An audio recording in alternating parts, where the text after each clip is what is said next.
पटना में एनडीए विधायक दल की इस बैठक में नीतीश कुमार को विधायक दल का नेता चुनने और पटना में नीतीश कुमार के 10वें शपथ ग्रहण की इन भव्य तैयारियों का देश की राजनीति की बड़ी तस्वीर से क्या रिश्ता है? पटना के ऐतिहासिक गांधी मैदान में नीतीश कुमार पहले भी शपथ ले चुके हैं, लेकिन इस बार उनकी शपथ पर सबकी निगाह है। सवाल है क्यों? क्यों बिहार में एनडीए की ऐतिहासिक जीत को देश की राजनीति में एक बार फिर ब्रांड मोदी की मजबूती से जोड़ा जा रहा है? नरेंद्र मोदी जिंदाबाद। इन चुनावों में बिहार एनडीए को अब तक का सबसे बड़ा जनादेश देगा। बिहार की चुनावी रैली में सबसे बड़ी जीत की भविष्यवाणी को राजनीतिक पंडितों ने महज कार्यकर्ताओं में जोश बढ़ाने के तौर पर बताना चाहा, लेकिन बिहार के परिणामों ने न सिर्फ मोदी को सही ठहराया बल्कि उन विरोधियों को भी खबरदार कर दिया जो लोकसभा चुनाव के बाद प्रधानमंत्री मोदी के सियासी सूर्य के अस्त होने का ऐलान करते फिर रहे थे। हमने नरेंद्र मोदी को साइकोलॉजिकली उड़ा दिया है। पूरी की पूरी कॉन्फिडेंस हिंदुस्तान के प्रधानमंत्री की गायब हो गई। आपने देखा होगा, पहले कहा कि नरेंद्र मोदी को, बीजेपी को कोई हरा नहीं सकता।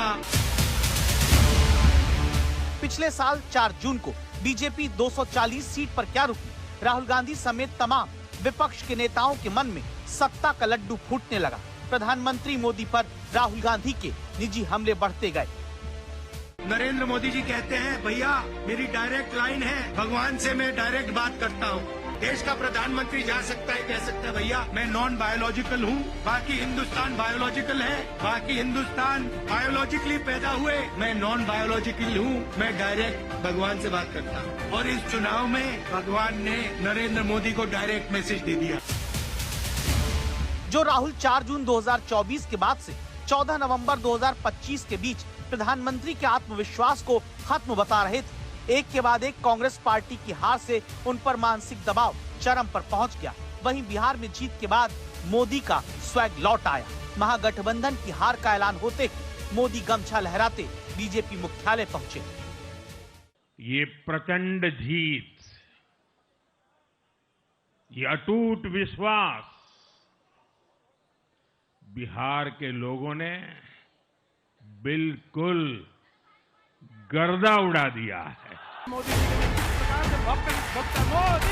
राजनीतिक पंडितों ने भले ही मोदी के गमछा लहराने को उनकी किसान समर्थक छवि से जोड़ा हो, लेकिन इसका एक संदेश विरोधियों को ये भी बताना है कि ब्रांड मोदी की वापसी हो चुकी है, जो बिहार से आगे विरोधियों को तिनके की तरह उड़ा सकती है। मोदी दोनों हाथ उठा के नरेंद्र मोदी, नरेंद्र मोदी, नरेंद्र मोदी।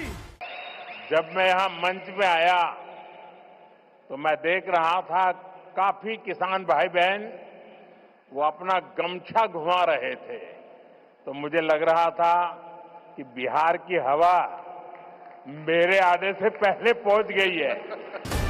बिहार की जीत प्रधानमंत्री मोदी और एनडीए के लिए बहुत अहम है, क्योंकि बिहार में देश की तीसरी सबसे बड़ी आबादी और दूसरा सबसे बड़ा ग्रामीण क्षेत्र है।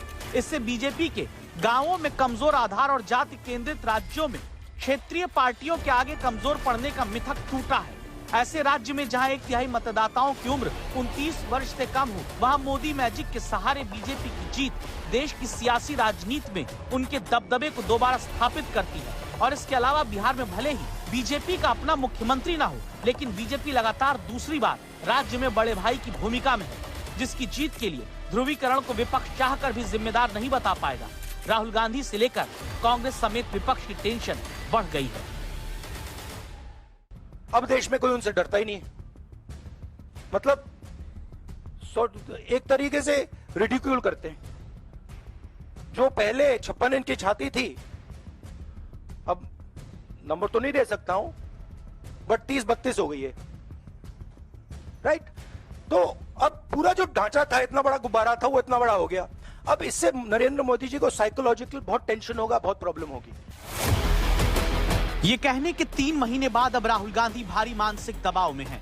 हरियाणा, महाराष्ट्र के बाद बिहार जैसे बड़े राज्य में कांग्रेस की शिकस्त से ब्रांड मोदी की चमक दोबारा लौट आई। प्रधानमंत्री मोदी और कांग्रेस दोनों एक बार फिर 4 जून 2024 के दौर में पहुंच गए हैं। 2024 के लोकसभा चुनाव के बाद देश के 6 राज्यों में विधानसभा चुनाव हुए और इनमें भी कांग्रेस 100 सीटों का आंकड़ा पार नहीं कर पाई है। 6 की, मैं 6 विधानसभा की बात कर रहा हूं। और आज ही के दिन सिर्फ एक चुनाव में हमारे जितने विधायक चुने गए हैं, कांग्रेस पिछले 6 चुनावों में 6 चुनाव में उतने विधायक जीत नहीं पाई। बिहार में बीजेपी के नेतृत्व में एनडीए ने करीब 90% सीटें जीतकर ये साफ कर दिया है कि बीजेपी 2024 के लोकसभा चुनाव में खोई जमीन को वापस पाने के मिशन पर कामयाबी से आगे बढ़ती जा रही है। बिहार में जहां साल 2024 के लोकसभा चुनाव में बीजेपी को 68 विधानसभा क्षेत्रों में बढ़त हासिल थी, वहां मोदी के करिश्मे से पार्टी अब विधानसभा चुनाव में अपनी सीटों की संख्या 89 तक पहुंचाने में कामयाब हो गई है, यानी 21 सीटों की बढ़त है। महाराष्ट्र में भी मोदी जादू चलाने में कामयाब हुए, जहां उनकी सीटें लोकसभा चुनाव के मुकाबले विधानसभा सीटों की बढ़त 79 से बढ़कर 132 हो गई। हरियाणा में भी यही बदलाव देखने को मिला है, जहां पिछले अक्टूबर में हुए चुनावों में बीजेपी की सीटें 44 के मुकाबले अब बढ़कर 48 हो गई। यहां तक कि दिल्ली में भी बीजेपी की लोकसभा वाली बढ़त आम आदमी पार्टी से कड़े मुकाबले में विधानसभा स्तर पर स्थिर रही है। तो बीजेपी की बढ़त के आंकड़े सिर्फ बिहार तक ही सीमित नहीं। 2024 के आम चुनाव के बाद जिन 6 प्रमुख राज्यों में चुनाव हुए हैं, उन सभी में बीजेपी की स्थिति करीब करीब हर जगह बेहतर होती आई। नरेंद्र मोदी तीसरे कार्यकाल में 3 गुना मेहनत के अपने वादे पर खरे उतरते दिख रहे हैं। देश की जनता ने हमें तीसरी बार मौका दिया है।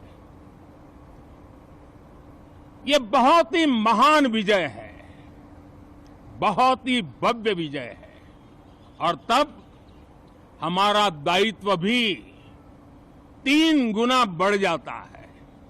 और इसलिए मैं आज देशवासियों को विश्वास दिलाता हूं कि आपने हमें जो तीसरी बार मौका दिया है, हमारे तीसरे कार्यकाल में हम पहले से 3 गुना ज्यादा मेहनत करेंगे। हम परिणामों को भी 3 गुना ला करके रहेंगे। तो लोकसभा चुनाव के नतीजों ने भले ही बीजेपी के विजय रथ की रफ्तार को धीमा किया होगा, लेकिन इसके बाद 6 में से 4 राज्यों में बीजेपी की जीत ये बताती है कि एक अकेले मोदी पूरे विपक्ष पर भारी पड़ रहे हैं। आजाद भारत का जो सपना है, उन सपने को पूरा करने के लिए हम संकल्पबद्ध होकर के चले। और आदरणीय सभापति जी, देश देख रहा है, देश देख रहा है, एक अकेला कितनों को भारी पड़ रहा है, एक अकेला कितनों को भारी पड़ रहा है।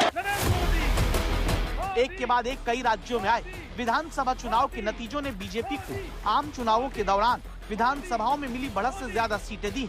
इससे पता चलता है कि 2024 की हार एक अपवाद हो सकती है, न कि बीजेपी और मोदी के सियासी ढलान की शुरुआत। इसलिए पटना में भले ही नीतीश कुमार 10वीं बार मुख्यमंत्री पद की शपथ लेंगे, सारी दुनिया की नजर नरेंद्र मोदी की वापसी पर होगी।